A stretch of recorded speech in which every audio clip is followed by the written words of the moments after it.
Hey guys, today we do not have new info on Code Vein, but more details on what they gave us last week. There are parts that I will skip in this article because I want to focus on the more important things. So if you want all the details of the article, the link is in the description below, so just for you.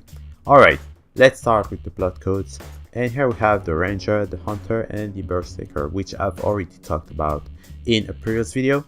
However, this time they are giving us two examples of gifts that will come along with each of these blood codes. So for those who do not remember, the gifts are the skills that can be used by your character. So for the Ranger, we have Sonic Arrow, which is the weak projectile attack that everyone has seen by now, I hope. It is very useful as it draws the attention of one enemy at a time. We also have Poison Mark, which I don't think we have seen before. It grants poison status ailment to your weapon for a certain period of time. Next we have the Hunter, with Shooting Riser, a buff that increases the power of shooting attacks. In other words, it makes your rifle stronger. There is also Blood Sacrifice, which will convert the player's HP into Ichor. Quick recap, Ichor is basically mana and can be obtained by using draining attacks from the Blood Veil. For those who don't know, each shot of your rifle requires one Ichor. With 0 Ichor left, you can no longer shoot, and you will have to rely on the bayonet's melee attack. So Blood Sacrifice will recharge your Ichor at the cost of your HP. Finally, we have the Berserker blood code with Crazy Blow, which is a buff that increases your next attack. Then Royal Heart, helping the player resist staggering attacks from their enemies. I believe these are the blood codes that we will get from the very start of the game. Then again, those can be changed at any time during the gameplay. However, they explain that changing your blood code will also change your set of gifts, but some of them can still be used in other blood code as long as they meet some requirements.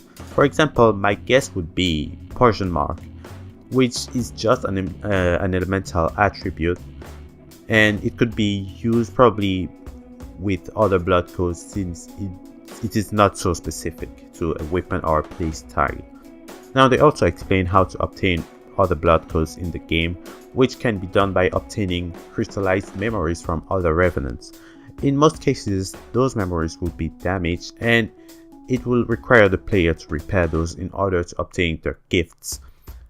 As you repair a memory, you can look into them and know the heart of the revenant from which the memories came. This part seems to be more related to the story, or it's possible side story. What I mean by that is in God Eater they have something called character episodes, which are side quests where you learn more about the character and you can obtain some special rewards, or sometimes they help a specific character to become more reliable during missions. It is also a way to bond with the characters, so it could be the case here. I say could, and it is the actual way to obtain the new blood code and new gifts. So what is interesting in my opinion is what could be interesting in my opinion is if we could get blood codes from some bosses and learn more about them. Also, it looks like material are required to repair memories. Aside of that, of the blood codes and the gifts, there are smaller details on things such as purchasing and upgrading weapons or blood veils, which works like in any other game. There's also this boss which apparently has a freaking jetpack on his back. A freaking high-tech knight. But this is all for today. Like I said, I just summarized what was in the article and I gave my opinion on it.